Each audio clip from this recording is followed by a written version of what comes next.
Today we're going to be trimming out this scenario right here. This is not as straightforward as some people may think. I had a viewer make a comment on one of my trim videos, asked me a question, he sent me some pictures, and I'm willing to help him out. And it's also the same for anyone else watching any of my videos. If you've hit a struggle and you need some help, that's the whole reason I created this YouTube channel, was to help people. Drop it in the comments, send me an email. My email address is in the About section on my YouTube channel, and I will be more than willing to help you out. So he's struggling with getting his trim around this corner right here. And like I said at the very beginning, it's not as straightforward as it seems. So today, we're going to show him how to trim this out, and you.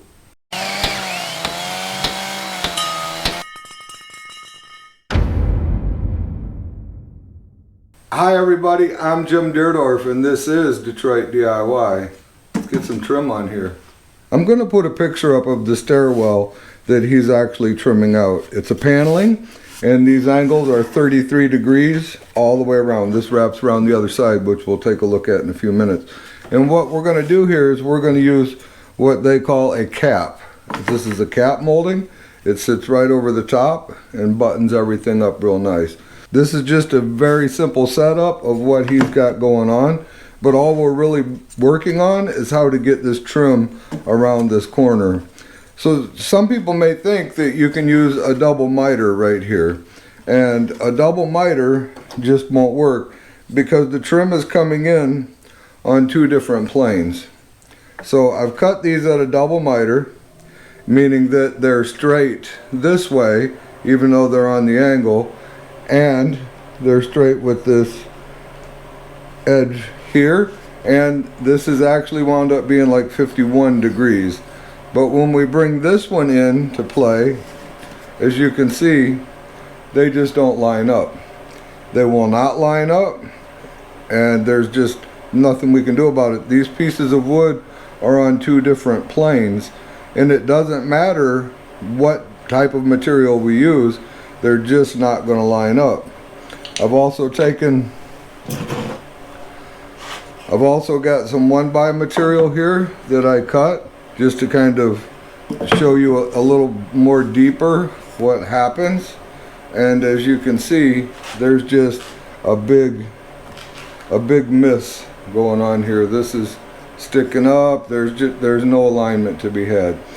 So we have to correct this issue by using a transition. So what we're going to do on this side right here is we are going to build the transition to complete the trim. Let's get started. The first thing we want to do is with our T-Bevel, we want to come in here, get this right on there, go to our Sawset Pro for our double miter, check and make sure that this is a 45, and it is. I know I've talked about the Sawset Pros a lot. If you're doing trim without a Sawset Pro, I feel for you. This is a miter protractor. It gives you these exact miter saw settings. This is on the double miter side. We have a single miter side, and we are 45 degrees.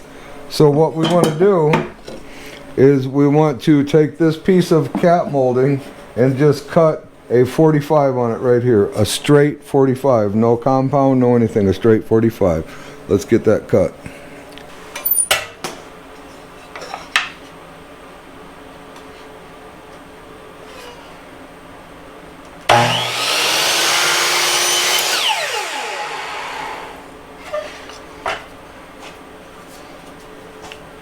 Okay, just like that.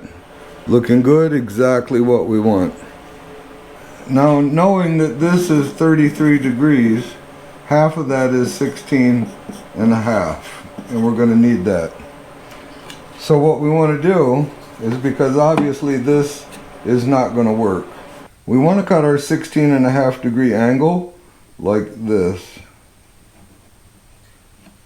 so that the top is narrower than the bottom. Let's get our miter saw set up and cut this.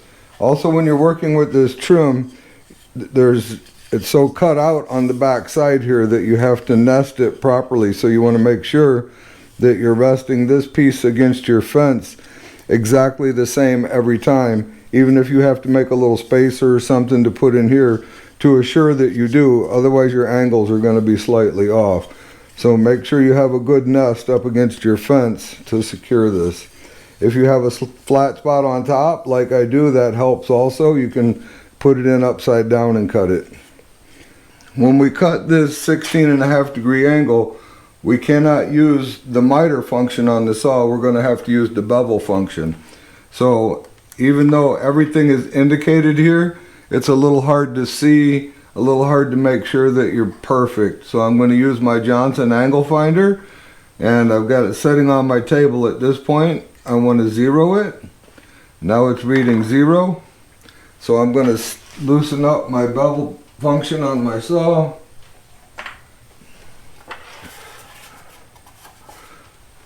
I want it just a little bit snug. Now we're just going to stick this to the blade until we are at 16.5 degrees. Because these meters are set up different than what the miter saw readings are, 15 degrees is going to read 75, 16 degrees is going to read 74, and 16.5 is going to be 74.5.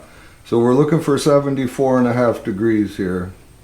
Now that we have 74.5, we're ready to cut. I'll put a link down in the description for this digital angle finder, and I'll also put one in for the Sawset miter protractor. Excellent tools, nice to have around.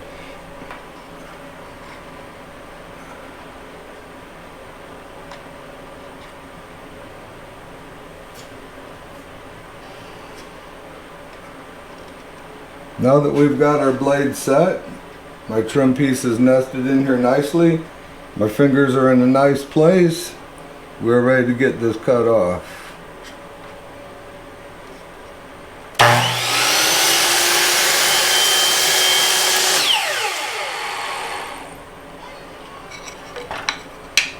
And as you see, it took off out of the saw, it's sitting right there and everything's fine.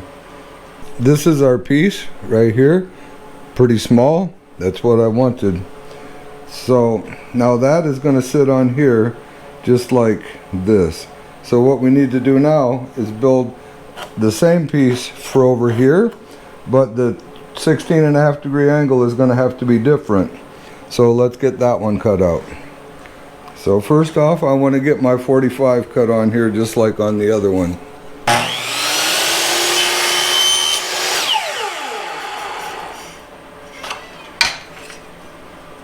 Now with that done, we're ready to cut our 16.5 degree angle on here.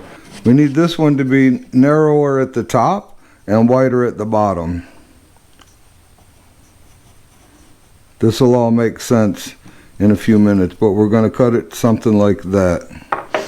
So this one's wider at the top and narrower at the bottom, and this one is going to be the exact opposite, narrower at the top and wider at the bottom. Now we just need to cut our 16.5 degree angle.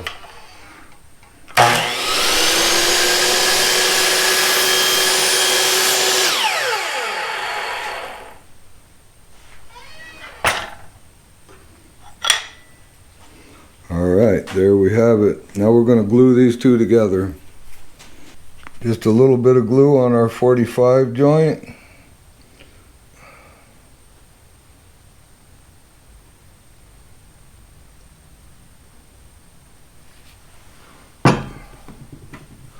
And we're going to take the 45 side of this one and we are going to glue these two together.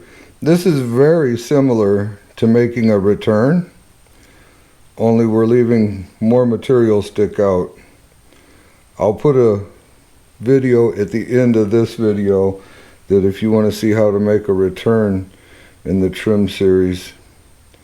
Basically a return is the way to end a piece of trim rather than just having a blunt end on it.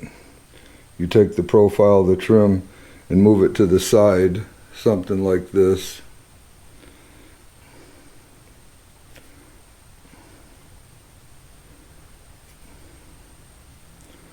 Okay, we're going to let this dry for a little bit and then we're going to move on.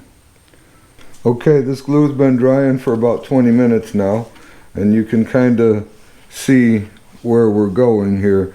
So what we need to do now is to cut our other piece.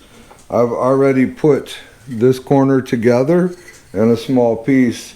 So we have our corner here, and we have our corner here. So now we need to cut a piece of trim to go between these two right here. So we're going to get that done right now. So what I'm going to do is I'm going to hold this up on here exactly where it goes and scribe me a line so that I can mark that off on my other piece of trim. So here's my line right here.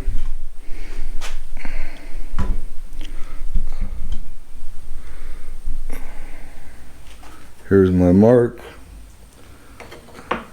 So I'm going to hold this guy up here right where it goes. I've already got my 16.5 degree cut on this side, and as you can see where it runs down to and meets. So I may cut it just a tick long, but it's basically right there. So I'm going to get this cut off at 16.5 degrees, and it's going to be the same thing. So I'm going to cut it on this angle right here, or the more straight up angle. Now with this cut to length, we're going to put a little glue on here, and we're going to glue it to our corner piece.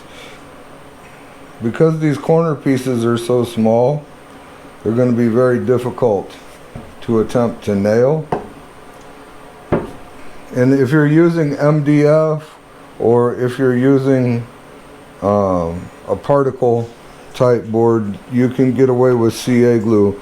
If you're using wood, CA glue is not really your ticket.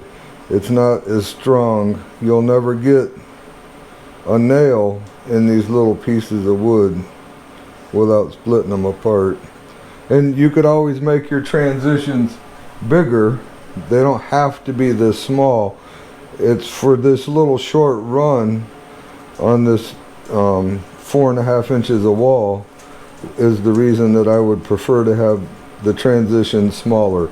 That's all in your taste. If you look at some pictures of some trim where they're coming down the stairs, and you can see that some of the transitions that they're using are much longer than what I'm doing.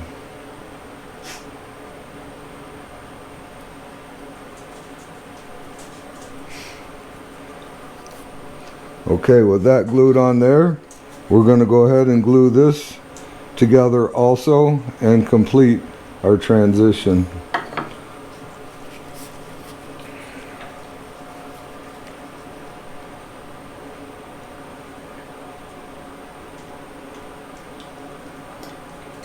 Okay, with a little bit of glue on here, we're going to go ahead and get these put together.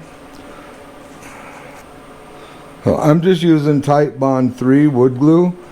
It grabs pretty fast without clamps. I'm going to have to hold this one for a few minutes. But within 15 minutes it's got a hold, and it's stuck pretty good. I wouldn't force it or any of that until after it gets a good set. But 15 minutes it'll lock on there pretty tight.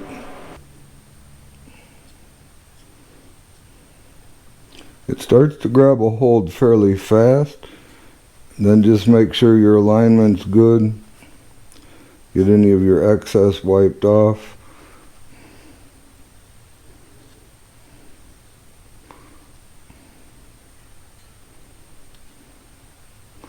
So I'm pretty happy with that.